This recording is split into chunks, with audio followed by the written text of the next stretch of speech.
Episódio 4. O STF liberal num país conservador. Parte 1. Olha quem está falando. Foi noticiado na rádio quando eu tinha uns 10 anos. E ela não podia ir na escola nesse dia, porque até os meus 10 anos eu não sabia que eu era adotada. Aos 18 anos, Maura deu um Google no seu nome. Por curiosidade, para ver o que aparecia. Quem nunca fez isso? Digitei meu nome completo no Google para saber, né? Eu acho que vários filhas adotivas também fazem isso, para ver se encontram também coisas, né? Ou nomes. E ela achou um documento com data de 15 de março de 2010. Relatório número 7/10, petição 12.378, admissibilidade. Esse documento é da Comissão Interamericana de Direitos Humanos. Eu não sabia que esse caso existia, né? Nem a minha mãe adotiva sabia que esse caso existia. Então, eu achei o caso, não entendi nada. Meio que sigo sem entender muita coisa, né? Porque eu acho que a linguagem também, ela foge um pouco do meu alcance. Sem querer, nós ajudamos os advogados responsáveis pelo processo a encontrar a Maura. Primeiro, às vezes eu não sabia o que fazer, para onde ir, quem me ajudar, né, a entender. É mexer em tanta coisa, né? Então, já tem muita coisa na adoção para ser mexida, né? Então, isso acho que é mais uma das bagunças, assim, que até na minha... É mexer no leito do rio, né? O leito do rio carrega muita coisa, né? Por mais que agora, eu já tô aqui, 34 anos, entendendo muito mais, né? Mas, enfim, eu fui lá levar pra terapia, né? Tipo, tudo que tá acontecendo, né? Lembrar. Enfim, eu sinto que, por ser também algo grande, porque a adoção já é algo grande, e daí ver que tá num negócio interamericano, né? Tipo assim, internacional, é algo grande, maior ainda. Então, realmente, em vários momentos dá vontade, assim, me deixa de lado, não sei, ninguém, né? Tô desamparada nesse sentido, né? E já tem tantos outros desamparos, então é algo que também fica da minha parte, assim, enquanto uma pessoa adotada, também fica de molho por um tempo, como várias outras partes da vida ficam um pouco de molho até decantar, até digerir, para poder realmente dar andamento. Agora, anos depois, aquela criança a quem havia sido negado o direito de ser cuidado pela sua mãe teria uma voz.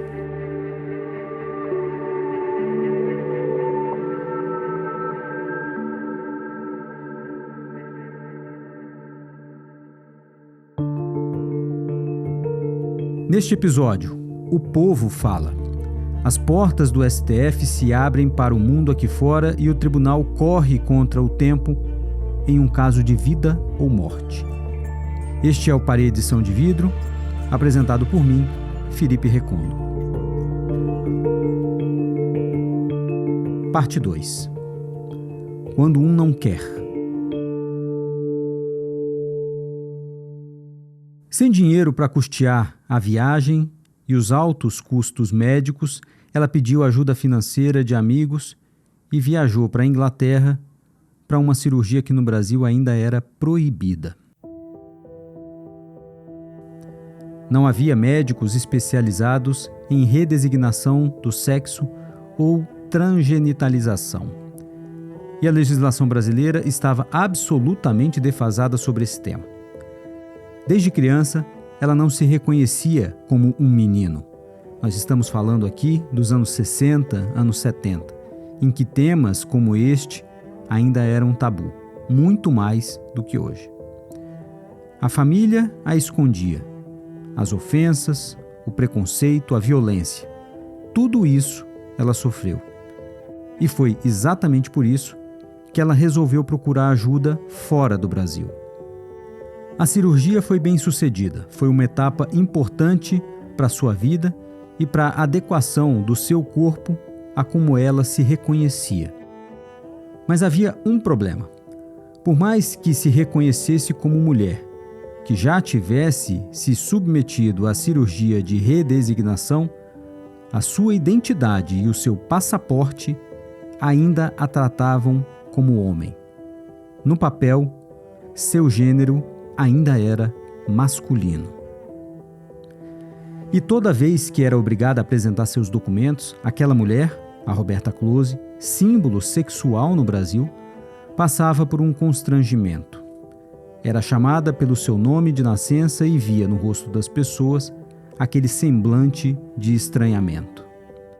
Isso quando não aconteciam coisas piores, especialmente quando viajava para fora do Brasil. O passaporte não batia com a imagem que os agentes internacionais viam. Uma mulher com o nome de um homem. Eles achavam que, muitas vezes achava estranho aquilo tudo, pedia para me ver, que queriam me examinar, e falava, por quem que você quer que seja examinada? Por esse tipo de bastante constrangimentos, eu sofri muito na minha vida. Eu falava, quem você quer ser examinado, por um homem ou por uma mulher? Eu falava, mas por uma mulher, e, quer dizer, tudo isso é muito confuso, cria uma perturbação, um problema isso muito grande. Em aeroportos, por exemplo? Normal. Afinal, ela era um homem ou uma mulher? A Roberta Close fez uma operação, não é mais homem, agora ela é mulher, casou. Só que aqui no Brasil, ela não conseguiu ainda a coisa mais simples, quer dizer, mudar na carteira de identidade aquela coisa básica, em vez de ser Roberto, ser Roberta, e sexo, em vez de ser masculino, feminino. A partir de que momento você olhou e disse, não, eu tenho um corpo de homem, eu pareço um homem, a minha cabeça é de homem, mas eu quero ser mulher. Por que isso? Olha, eu acho que eu sou um dos poucos casos que existem, porque de 3.000 pessoas, uma pessoa nasce um hermafrodita ou nasce um verdadeiro transexual primário. E qual é a minha identidade? A minha identidade é aquela mesmo de mulher que eu sempre quis. Essa é a mulher que tem dentro de mim. Começa então uma batalha judicial. Quer dizer, eu me vi às vezes com o mundo lutando contra o mundo, e eu sozinha. É muito difícil isso, você se pôr na minha situação. Uma pessoa lutar contra uma maré. Enquanto está vindo um oceano, se você está lá dando ali, aquilo não está dando, mas aqui você vê que aquele é o teu caminho. Ela pede que seus documentos sejam alterados. Bom, o que eu quero acertar minha documentação com a minha figura física, né? Que eu acho que é o mais certo. Temos que mudar essa coisa, né? 1990, falta 10 anos para o ano 2000, tudo novo. As coisas têm que ver que evoluiu, né? Ela recorre ao judiciário. Pede, em nome da sua dignidade, privacidade, que possa alterar o nome e o gênero no seu registro. Em primeira instância, ela conseguiu o direito de mudar o seu nome e o registro do seu documento, mas o Ministério Público recorreu dessa decisão e conseguiu, no Tribunal de Justiça do Rio de Janeiro, impedir a troca das informações nos seus documentos. Para o Ministério Público, se ela nasceu como homem, deveria manter o seu registro o nome e o gênero masculino. E o Tribunal de Justiça concordou com o argumento dizendo que, abre aspas, sexo não é opção, mas determinismo biológico estabelecido na fase da gestação, fecha aspas. Diante dessa derrota, Roberta Close recorreu ao Supremo Tribunal Federal. O ano era 1995 e estamos falando daquele Supremo, aquele que ainda demorava em aplicar integralmente a Constituição de 88. Aquele não era um tribunal lá muito animado para pegar casos de direitos fundamentais de minorias. Por sinal, eu deixei lá no primeiro episódio uma informação pela metade, e foi por querer. Eu me lembro aqui do ministro Celso de Mello, um dos primeiros a ser indicado depois da Constituição de 88, me contando uma história ilustrativa desse tempo. Havia um caso relevante que chegou ao Supremo, mas era daqueles casos que eram tabus. Para que a pessoa ganhasse, ela teria de dar a sorte de o processo cair nas mãos certas, de um juiz que estivesse disposto a pensar diferente. No jargão dos coaches, alguém que pensasse fora da caixa. O processo foi distribuído e caiu com um dos ministros mais antigos do tribunal. Ganhar no Supremo naquela época era como jogar na loteria. As chances eram quase zero. Pois então, o caso de que eu falava era esse aqui. Aquele processo era uma raridade, por vários fatores diferentes e que se somavam. 1. Era uma celebridade recorrendo ao Supremo. 2. Era o primeiro caso de uma pessoa trans recorrendo ao judiciário para mudar de nome e de gênero no registro civil. 3. Era a primeira vez que este assunto chegava ao Supremo. E com uma nova Constituição, na qual a dignidade humana, a igualdade e a eliminação de qualquer forma de discriminação eram compromissos centrais. 4. Toda a imprensa voltou sua atenção para o STF, o que acontecia muito esporadicamente, porque aquele era um Supremo muito discreto. Mas apesar de todos esses 4 ingredientes, apesar das atenções da opinião pública e da notoriedade de quem recorria ao tribunal, o caso teve um fim melancólico e burocrático. O processo foi distribuído em 1995 para o ministro Sidney Sanches, um ministro que expressava também aquela visão de mundo do Supremo do seu tempo. E a aposta de Celso de Mello, claro, se confirmou. Por um argumento processual meramente técnico, Sidney Sanches matou o processo e o Supremo não analisou o argumento de que um transexual teria o direito de mudar o seu registro civil. Por essa decisão do Supremo, que não entrava de fato no mérito do seu caso, a Roberta Close continuou para o direito, ainda que não na realidade, sendo um homem. 23 anos depois, sem nenhuma mudança legislativa, o Supremo, já de outra geração, disse que transexuais poderiam sim mudar o registro civil e nem precisariam mais para isso se submeter à cirurgia de redesignação de sexo. Depois foi a vez do Supremo dar a palavra final sobre uma questão que atormentava transexuais e transgêneros: a necessidade de fazer cirurgia de troca de sexo para poder mudar o nome. O ministro Gilmar Mendes disse que é uma questão de proteção de uma minoria socialmente discriminada. Entendo, com base nos princípios da igualdade, da liberdade, de autodesenvolvimento e da não discriminação por razão de orientação sexual ou de identificação de gênero, que esta Corte tem um dever de proteção em relação às minorias discriminadas. Este é o Supremo dos nossos tempos. O STF que se tornou, em muitos casos, a primeira e talvez a única porta viável para resolver a falta de solução para problemas graves e que atingem minorias subrepresentadas. Problemas que o Congresso não resolve, que sequer parece escutar. Parte 3. Um caso interrompido. Gabriela Oliveira, de 18 anos, estava grávida. E ao fazer um exame de ultrassom, a notícia trágica. No laudo estava escrito: o feto apresentava malformação grave do sistema nervoso central, com ausência de calota craniana e cérebro rudimentar. Os médicos escreveram, com a frieza dos termos técnicos, que o bebê era incompatível com a vida pós-natal. Os exames mostraram que o bebê, ainda em formação, não tinha cérebro.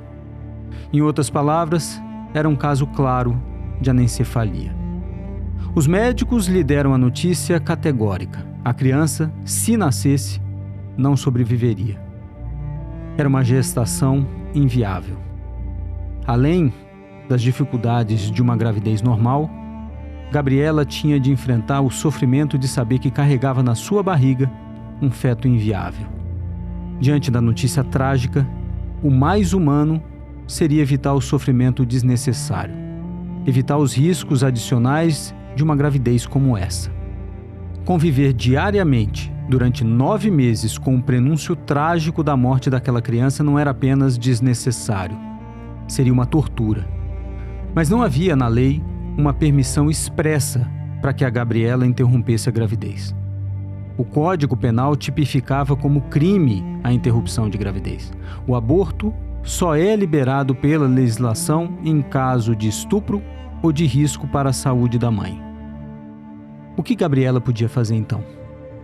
Começava ali uma triste contagem regressiva. Uma primeira opção: recorrer ao Congresso Nacional. Mas isso demoraria muito. Haveria resistência forte de grupos religiosos e seriam meses, talvez anos, até que o Congresso se convencesse a fazer algo. Só havia um outro caminho legalmente possível: o Judiciário. Em Teresópolis, no Rio de Janeiro, no início de novembro de 2003, ela procura a Defensoria Pública e entra com uma ação para que tivesse o direito de interromper a gravidez. Ela estava indo para o 4º mês de gestação. No dia 6 de novembro de 2003, o juiz de primeira instância rapidamente rejeita o seu pedido, sob o argumento real de que não havia na lei nenhuma autorização para que ela se submetesse a essa cirurgia. Dessa decisão, o Ministério Público recorreu para o Tribunal de Justiça e a desembargadora responsável pelo processo mostrou-se sensibilizada pelo caso.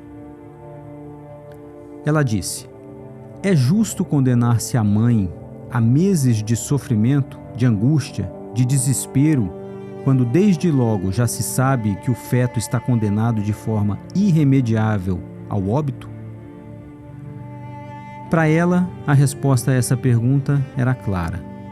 Nenhuma mãe deveria ser obrigada a passar por aquele sofrimento. E a desembargadora acrescentou: não se pode impor à gestante o insuportável fardo de, ao longo de meses, prosseguir na gravidez já fadada ao insucesso. A morte do feto, logo após o parto, é inquestionável. A Gabriela, já no 5º mês de gestação, poderia sim, de acordo com a desembargadora, interromper esse sofrimento sem, com isso, correr o risco de ser acusada de um crime.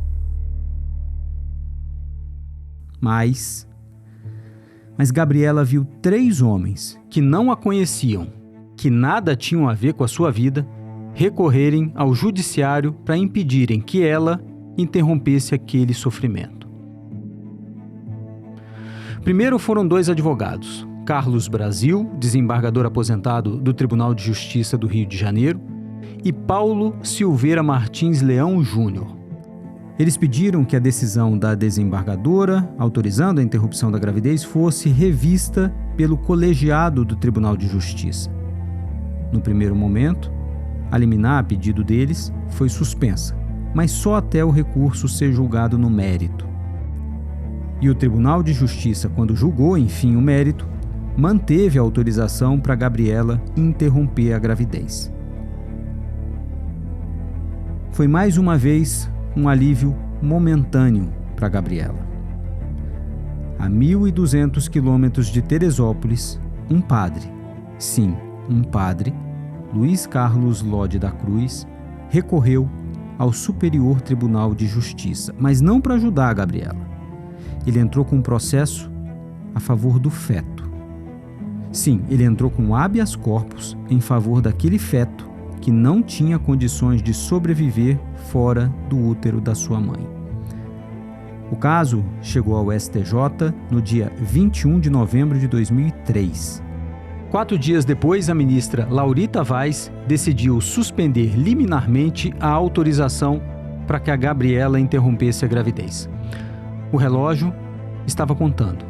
Em março do ano seguinte, os 9 meses de gravidez chegariam ao fim.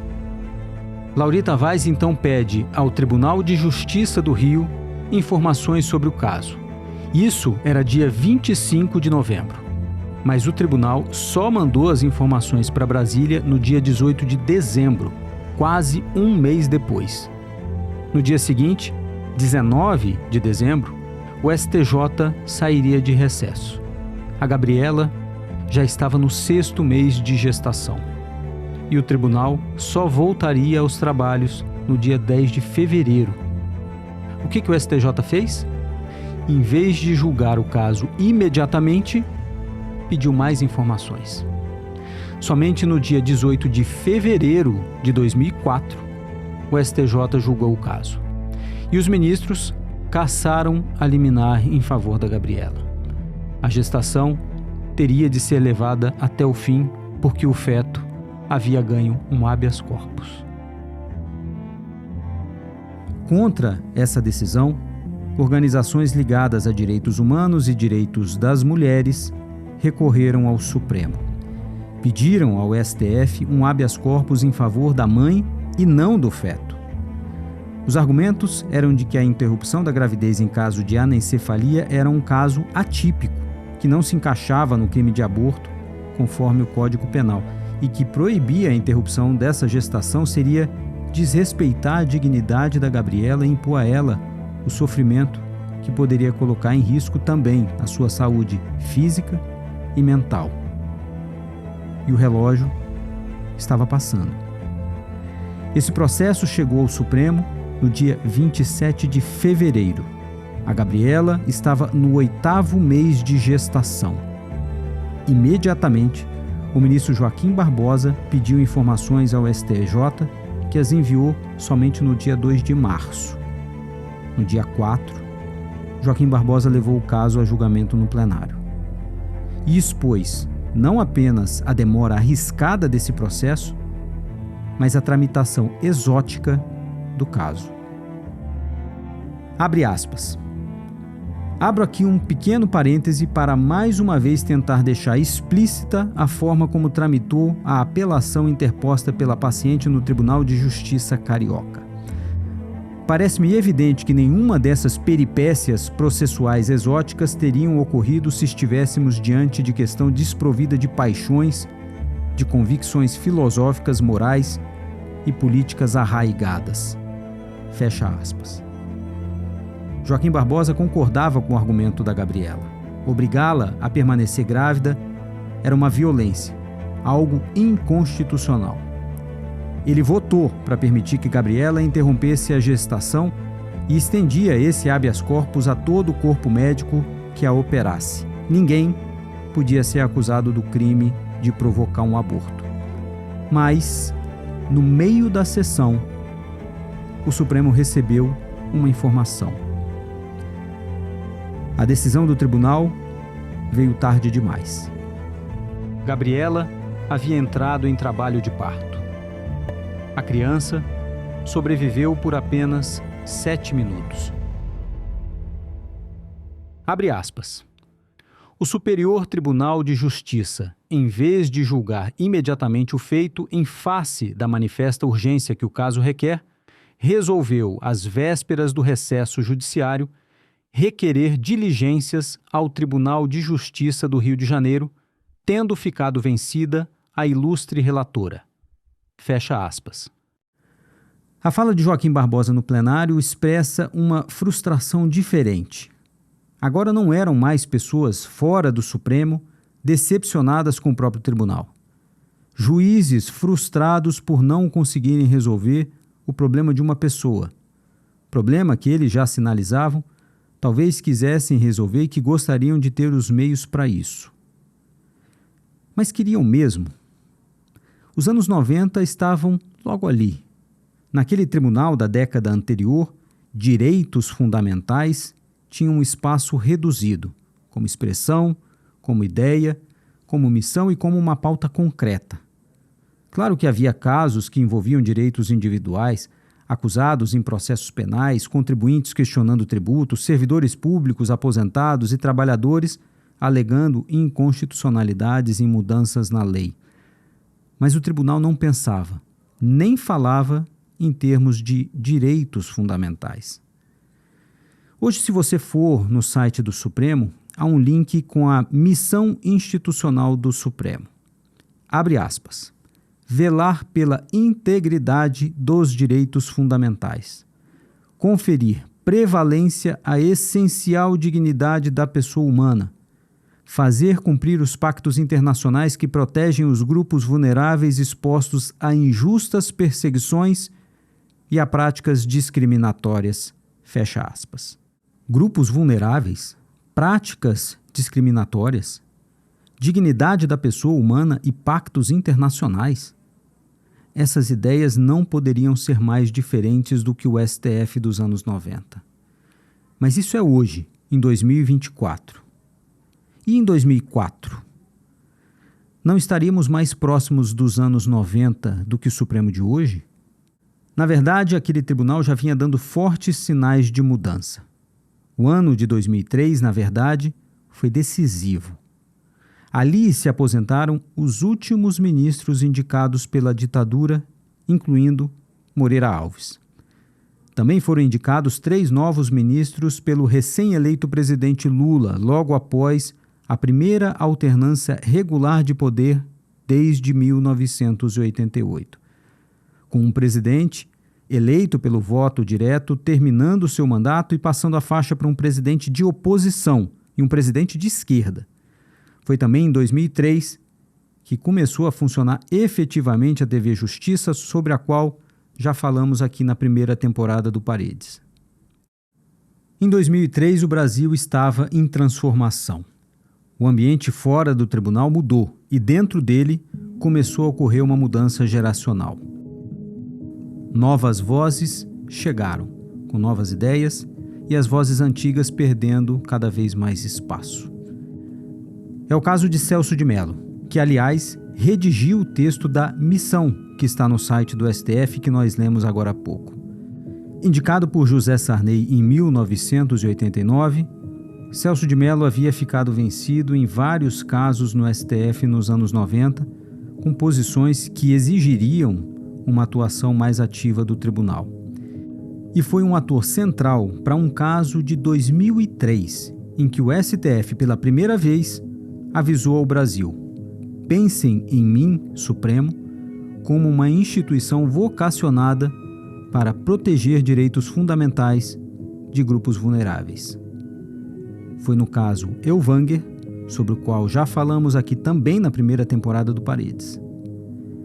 Em seu voto, o ministro Celso de Mello traçou com clareza um antes e um depois.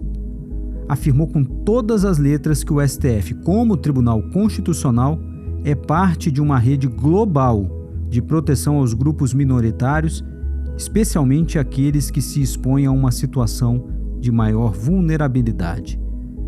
Essa rede teria sido criada em resposta aos horrores da Segunda Guerra Mundial. Este momento, portanto, senhor presidente, tão fortemente impregnado do sentido histórico que assume o presente julgamento, impõe, por tal motivo, um instante de necessária reflexão sobre o significado do grave compromisso que o Brasil assumiu ao subscrever a Declaração Universal dos Direitos da Pessoa Humana.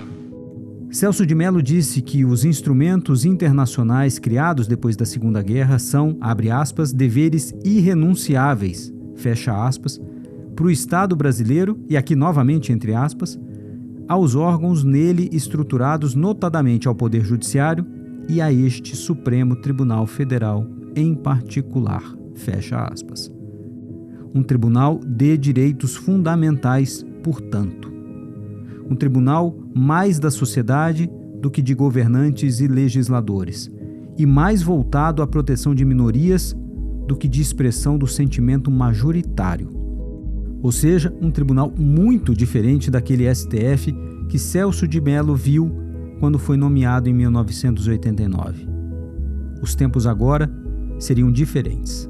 Hoje, portanto, senhor presidente, muito mais do que a realização de um julgamento, e de um julgamento revestido de significação histórica na jurisprudência de nosso país, é chegado o momento de o Supremo Tribunal Federal incluir em sua agenda o seu claro propósito de afirmar e de reafirmar os compromissos do Estado brasileiro e de manifestar a preocupação desta Corte com a questão da defesa e da preservação da causa dos direitos essenciais da pessoa humana, que traduzem valores inexauríveis que jamais poderão ser desrespeitados ou esquecidos. Mais adiante no voto, Celso de Mello afirma que, mais de 15 anos após a promulgação da Constituição de 88, o STF ainda não tinha incluído na sua agenda o claro propósito da proteção aos direitos fundamentais e propôs, Celso de Mello, um instante de necessária reflexão sobre como o STF, como Tribunal Constitucional, vinha cumprindo a tarefa de proteção à pessoa. O que ele estava dizendo ali, portanto, ia muito além do caso do editor de livros nazistas Siegfried Ellwanger. Na verdade, ia muito além da própria discussão sobre a liberdade de expressão e racismo. Aquilo era uma carta de propósito e um chamado ao Brasil. Prestem atenção, porque o tribunal está mudando e se dedicará à tarefa de proteger direitos fundamentais de grupos vulneráveis na democracia. O que o Supremo estava dizendo era: vamos fazer de agora em diante o que nós não fizemos até aqui e já deveríamos ter feito. Durante o julgamento, o ministro Maurício Correia, então presidente do STF, resumiu, abre aspas, creio que, pelo menos desde a promulgação da Constituição de 1988, esse tenha sido o caso mais emblemático do contexto dos direitos civis que foi julgado pelo Supremo. Fecha aspas. O recado estava dado e parece ter sido ouvido. Menos de um ano depois, após o fim do julgamento do caso da Gabriela, a questão da anencefalia chegaria de novo ao Supremo, mas diferente. Não como um caso individual desta ou daquela mãe, mas como uma questão em tese, abstrata, de interpretação da Constituição. E não pela via tradicional do habeas corpus, mas pelo novo instrumento da DPF. Em 2004, a Confederação Nacional dos Trabalhadores da Saúde propôs a DPF de número 54. A petição inicial foi assinada pelo futuro ministro do STF, Luiz Roberto Barroso, um dos críticos da timidez do STF dos anos 90. Barroso argumentava que o Código Penal, anterior a 1988, precisava ser interpretado agora a partir de novos compromissos constitucionais com os direitos fundamentais. Tratar como aborto a interrupção da gravidez em caso de anencefalia, quando não há vida viável fora do útero, seria o equivalente a impor um tratamento degradante à gestante, violando a sua dignidade humana. Veja que diferença dos anos 90. Uma lei anterior à Constituição, sendo levada ao tribunal por uma entidade de classe, para o tribunal decidir se ela é ou não compatível com a dignidade humana, não só para o caso concreto, mas determinando como lidar com a situação da anencefalia em todo o país, com a chance de proteger uma minoria vulnerável com pouca ou nenhuma chance de reverter a sua situação pela via do processo político tradicional. Mas o novo discurso do STF demorou para se tornar totalmente realidade. O mesmo tribunal que em 2003 estava praticamente pedindo para receber mais casos de direitos fundamentais, ainda levaria muitos anos para decidir o mérito do caso da anencefalia. Foi só em 2012, quase 8 anos depois e com apenas 2 votos vencidos, que o tribunal decidiu que o Código Penal precisava ser relido à luz da nova Constituição e seus princípios, e a interrupção da gravidez no caso da anencefalia não podia mais configurar um crime de aborto. Talvez você concorde com a decisão do STF, talvez discorde, nesse ou naquele caso específico de direitos fundamentais. Mas é difícil negar que esse é um tema para um tribunal como o Supremo decidir. Essa certamente era a visão por trás da Constituição de 88 quando abriu e empoderou o Supremo, por boas razões. Afinal, se não for para decidir sobre os limites impostos pela Constituição a quem está no poder hoje, ou a quem tem mais apoio da população, para que ter um tribunal independente como o STF? Bastaria fazer uma consulta pública sobre que direitos a população acha que devem ou não ser protegidos. E nós já imaginamos como seria o resultado de uma consulta assim no caso de minorias vulneráveis no Brasil. Ou seja, você pode não concordar como o STF escolheu usar esse poder. Mas é difícil discordar que a Constituição deu a ele esse poder. Decidir quando leis aprovadas pelos outros poderes violam direitos constitucionais. Era isso que o Tribunal dos anos 90 hesitava em fazer, e que o STF disse que começaria a fazer no caso Ellwanger em 2003 e que anos depois começaria de verdade a fazer. Os anos de 2011 e 2012 foram um período de intensa atividade do Tribunal em termos de direitos fundamentais. Na mesma época em que decidiu a anencefalia, o Supremo também decidiu outra questão fundamental e essa com impactos ainda maiores para a sociedade brasileira. O Supremo decidiu, nessa época, por unanimidade, que a Constituição brasileira exige o reconhecimento das uniões estáveis entre pessoas do mesmo sexo, em plena igualdade com pessoas de sexos diferentes, incluindo a possibilidade de que elas se casem. Pois é, se hoje no Brasil pessoas do mesmo sexo podem se casar, é graças ao Supremo. Foi como na anencefalia, num tema que envolvia direitos de minorias com pouca esperança de ver o assunto avançar pelas vias do Congresso Nacional. No caso, a comunidade LGBTQIA+, já tinha tentado garantir o direito ao casamento no Congresso, várias vezes, ao longo de vários anos, e sempre sem sucesso.